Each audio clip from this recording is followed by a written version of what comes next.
Namaste, I am Dr. Yamuna Devi from Infection Control and Infectious Disease Department, working in Main Apollo Hospital, Greaves Road, and also taking care of the Operation Theatre and CSST.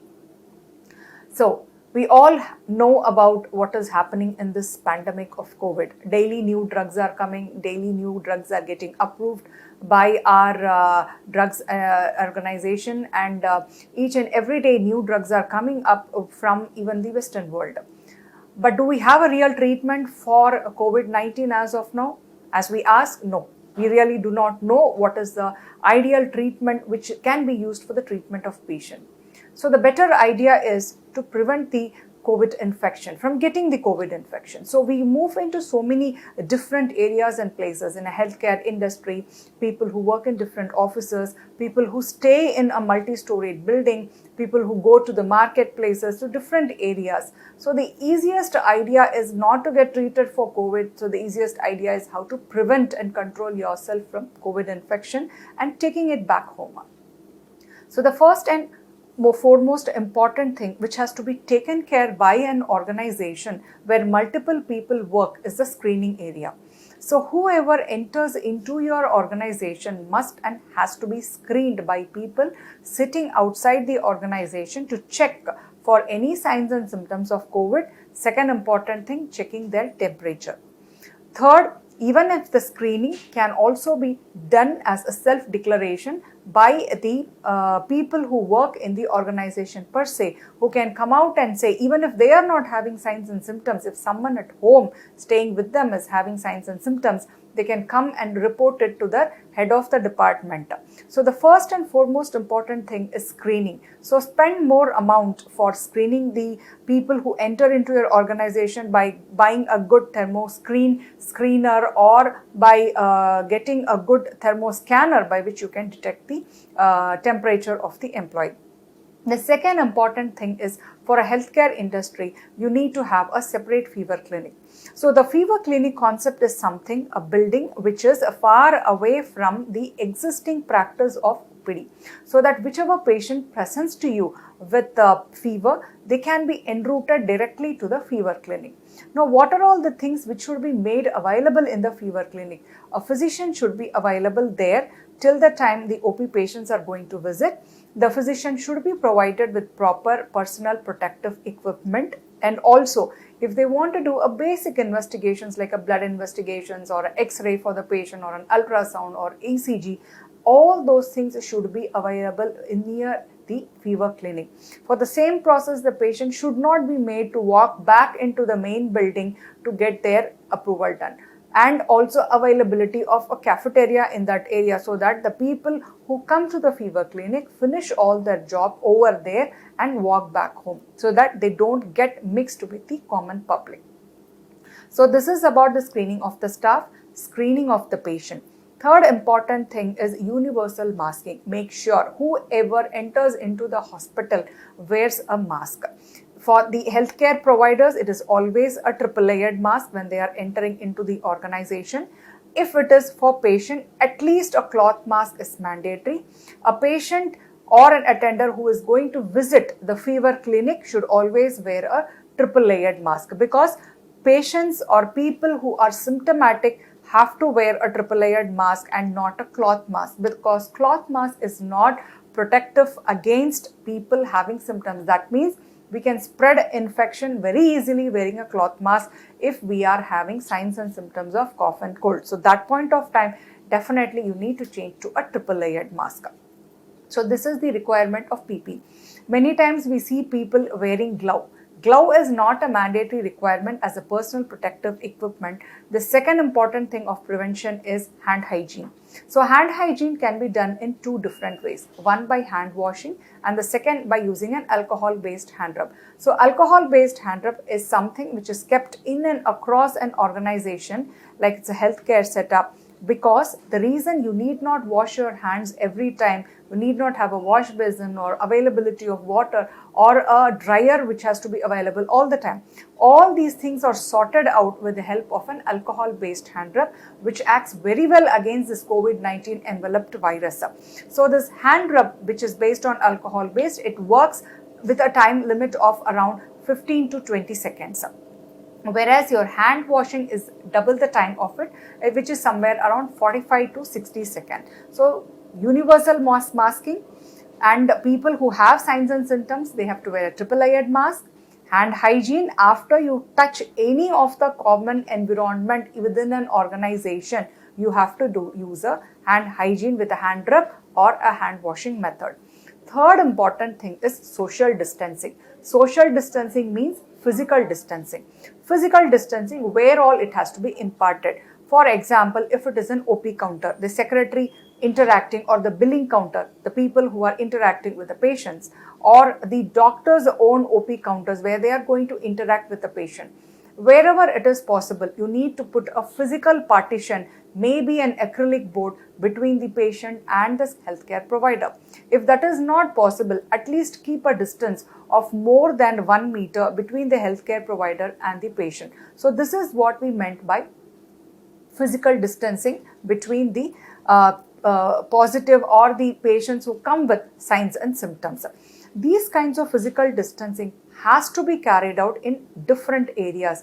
For example, if you have a cafeteria, or you have a place or dining hall where the staff meet together and eat, physical distancing is very important because people are not going to wear a mask in that place. So you need to put either an acrylic partition between two areas where people are eating, or you need to have a staggered timing where you can make the people come in a staggered way for eating their lunch in the dining hall.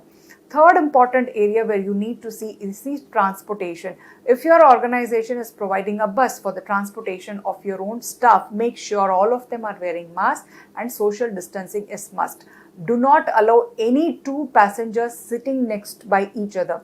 Give a physical distance of more than 1 meter each passenger. Make sure they wear a mask.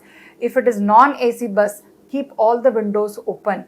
Make sure not to travel in the bus if you are having signs and symptoms. Stop yourself that part.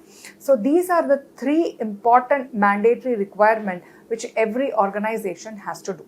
The fourth important thing is cleaning. Surface cleaning plays a major role in prevention of transmission of infection. Even though we know that this virus has got a very less risk of transmission of infection from the surfaces of environment, but still, if it's a healthcare organization where we see multiple patients with signs and symptoms come over here, you need to define a proper cleaning frequency, the type of disinfectants which has to be used.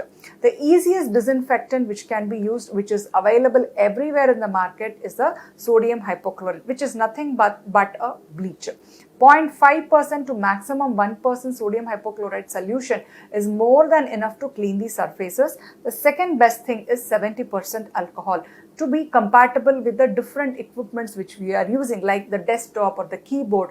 Maybe sodium hypochlorite is not compatible with it. You can use a 70% alcohol solution to clean all these surfaces. So these are the 4 major preventive measures by which you can definitely prevent cross transmission of infection from the surface to the patient, from the patient to the healthcare provider, or from the nearby people to the next person. The fifth area where you see cluster of people accumulate together is the hostel facility. If your organization is having an hostel facility where you keep your employee, you need to follow a social distancing or a physical distancing in that place also. The place where you used to keep 8 people in one room, you need to create a physical distancing and have not more than 4 people in that room, depending on the capacity of the room. Also, the easiest one which we in Apollo have created in the hostel, a room concept called a sick room. Whoever has got fever, cold, cough or symptoms of infection, they are kept in that sick room till their symptoms subside. So this is how we try to prevent the cross transmission of infection happening in the closed cluster of places, which is an hostel. The last thing after all this comes, the most important thing is the personal protective equipment. So the hospital or every organization has to define the personal protective equipment which they have to use. For example, in hospital, we have different areas, right from critical care unit, ward, OP areas, operation theatre. So all these are different subset of areas where we have defined personal protective equipment, what the doctors should wear, what the nurse should wear, what a technician and housekeeping staff and attendant boys or someone non-healthcare providers who come into that area needs to wear. As far as mask goes, N95 mask is only for the healthcare provider. It need not be worn by the general public. For the general public, normal cloth mask is more than enough. If they are having signs and symptoms, then you need to go for a triple layered mask. Never buy an N95 mask, because for the prevention of the risk of infection, wearing an N95 mask in a normal area is not at all needed. The common FAQs which often arises: wearing a glove. As I already mentioned, wearing a glove doesn't prevent infection. If that same contaminated glove, you are going to touch different places, going to touch your T surface of your face, which is your eyes, nose and mouth, then also you are going to get infection. So what is more important is hand hygiene and not wearing a glove. So this, for the common public, the important PP is only wearing a mask. Face shield, is it so much needed? Face shield is something which is important to protect your conjunctiva wherever there are aerosol generating procedures.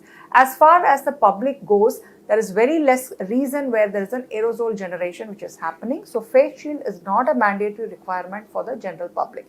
A mask is more than enough what they need to follow, and a hand hygiene. The last important thing is about the display of posters. Wherever you have the opportunity to teach your stuff, you need to have a lot of display posters. Wherever, like the notice board, you can put what are the do's and don'ts which has to be followed when you have symptoms. What are the do's and don'ts during the period of COVID season?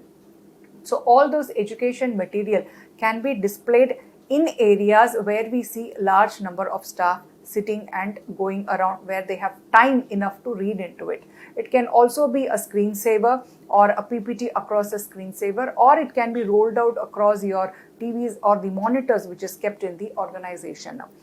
Prepare a very good standard operating procedure and documents for different areas. For example, in hospital, you may have other critical areas like a dialysis unit, you may have an operation theatre, you can have a cath lab, an emergency room. So each areas are different. The people working there may be the same, but the level of procedures which they do in different areas are different. So you need to identify the core areas wherever the transmission of infection would happen, address those places and make sure a proper SOP has been taken up. The last important thing is about training your staff. Only displaying things and preparing SOPs, putting the documents inside the cupboard is not going to help us out. What is more important is about training. Training of what? Training of hand hygiene, training of donning of your PPE, how to wear the PPE, what is the order of wearing the PPE, doffing of PPE, what is the order of removal of the PPE, and at the end how to do hand hygiene. So these are the training posters or training which has to be conducted either virtually to all the staffs, because donning and doffing plays a major role in contaminating your own clothes. So what should I do when I go out and come back? When I go to a crowded area, make sure the crowd is very less. If the crowd is more, stand outside. If you go out to purchase something, if the crowd inside the room is too much, you have to stand outside as a social distancing, wear your mask properly and use hand hygiene. Make sure there is a social distancing in that place. After you buy something outside, like a vegetable or fruits or any consumables from outside, you can store it as it is, but wash your hands. Do not touch your face, as I already mentioned, your mouth, nose or eyes with your dirty hands, because the route of transmission of infection is respiratory and also to direct transmission from the hands to your eyes, nose or mouth. So the most important vector or the route of transmission, even the air and hand. So keep your hands clean. Need not wash all the things which you're going to buy. Rather, if you wash your hands, wash your mask, wear your mask properly. That is what is very important. So wearing a mask is important. The reason, because you need to cover both your nose as well as mouth.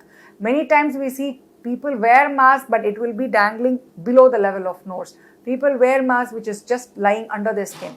that doesn't serve the purpose. If you wear a mask, it should be proper, covering both your nose and mouth. So this is all about the control infection prevention aspect, which is common for any organization which if they need to follow it up. You can also speak with your HR, staggered leave for the staff. If you require the work to be done by 50 people, maybe 20 people can work at home and finish that work. 30 people can attend the staff on presence really inside the office and work on it. So staggering the staff, allowing them to take leave and come in between will help in the social distancing and maintaining a distance away from each other. So all this aspect has to be discussed with your organization administrative operation level and also with the HR team, so that it puts even the employees at ease, whoever is coming for the work. Then the common FAQ comes is, if I develop cold, cough or fever, what should I do? Usually COVID presents like normal signs and symptoms of any common viral illness, like presence with fever, upper respiratory tract infection like cold, cough or body ache. So these are the commonest symptoms which patients present. Few very atypical symptoms like diarrhea the patients can present with. Very rarely the patients go into breathing difficulty. So whenever you develop signs and symptoms like this, visit your doctors, nearby doctors, tell them you are having signs and symptoms of this. Watch for your temperature. So it's always better to buy a digital temperature monitoring system, so that every 4th hourly you can measure your temperature. If you are a proven positive or COVID case, you can buy a pulse oximeter and look into your saturation. Anybody whose oxygen saturation is above 93% in room air, you can relax. But if your saturation starts dipping below 93% in room air, that is the time when you have to get hospitalized. Merely becoming COVID positive doesn't mean you require a hospitalization care. You can very well take care of yourself at home. Stay at home, keep in a room separately for you with an attached restroom. Make sure a care provider is there for you who can provide food. Wear a mask all the time, triple layered mask inside the room if someone wants to enter into your room. Clean your room by your own self, check your temperature, look into your saturation level.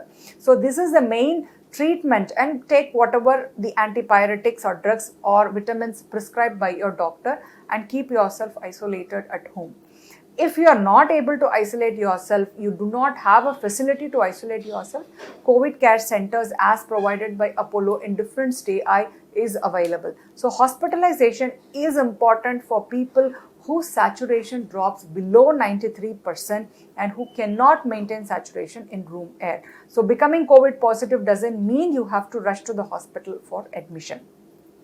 The second important FAQ they ask is, too many tests are coming forward, like rapid antigen detection test, RT-PCR test, TrueNAT test, CBNAT test.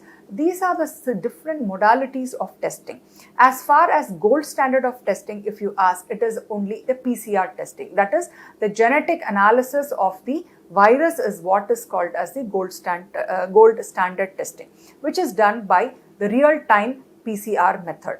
Similar to these real-time PCR method, there are cartridge-based methods. These are called as the CBNAT, cartridge-based methods, CBNAT or TrueNAT, which is also approved by our Ministry and Health and Family Welfare.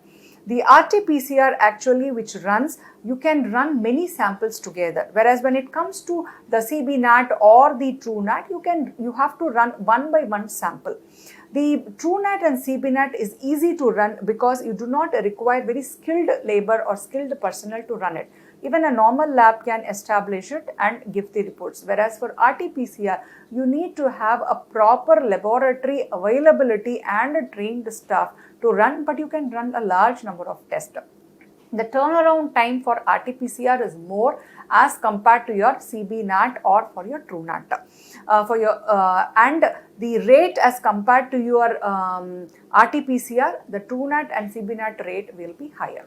But both of them work on the principle of identification of the genetic material of the virus, and the areas of genetic material of the virus detection is also determined by the Ministry of Health and Welfare with the help of ICMR.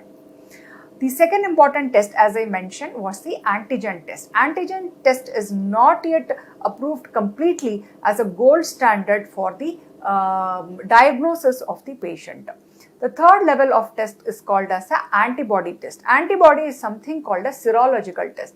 Serological test is seen to look into whether you have developed antibodies against that particular virus or not.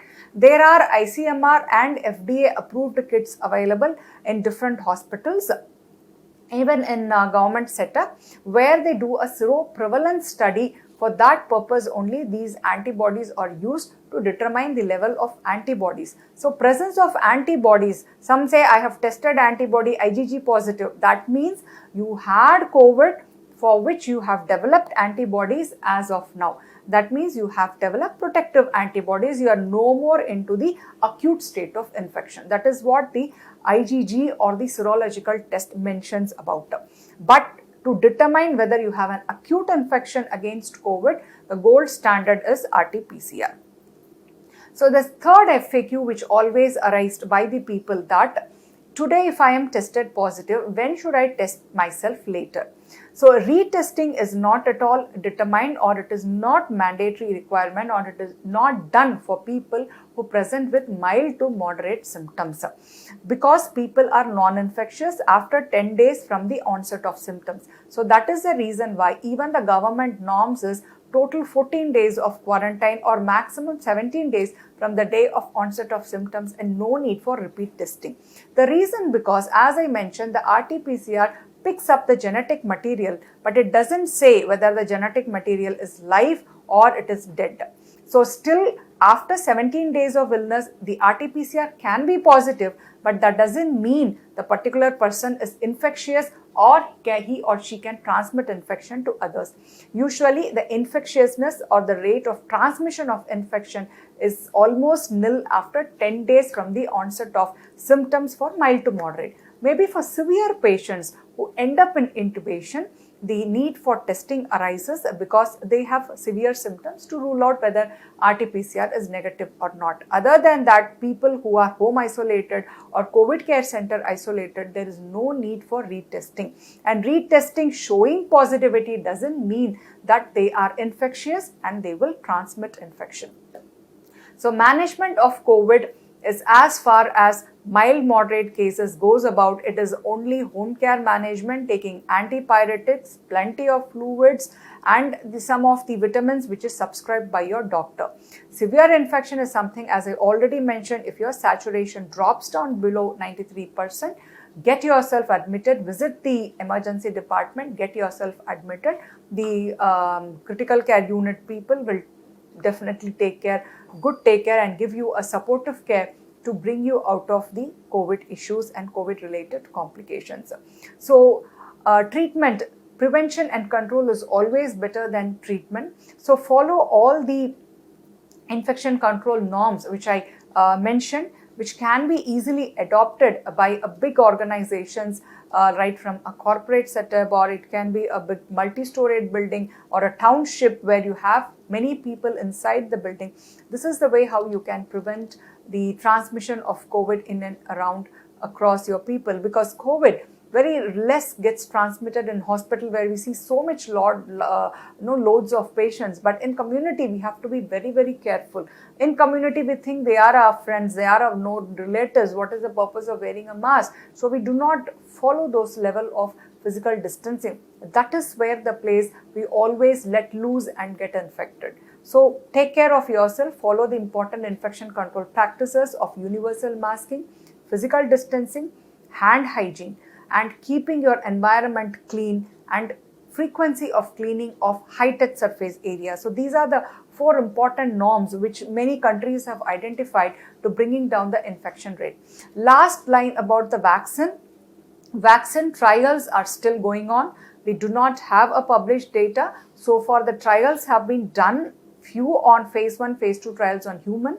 Some trials are happening on non-human primates. The results looks fine, but a vaccine to come into practice or to come into our level of usage will take some more time, because vaccine doesn't prevent infection. Vaccination is more important. How effective that vaccine is going to be and which subset of people it is going to prevent infection is what is more important, which is still under trial. So till we get a proper vaccine, till we get a proper treatment, we need to prevent and control the COVID-19 infection. Thank you.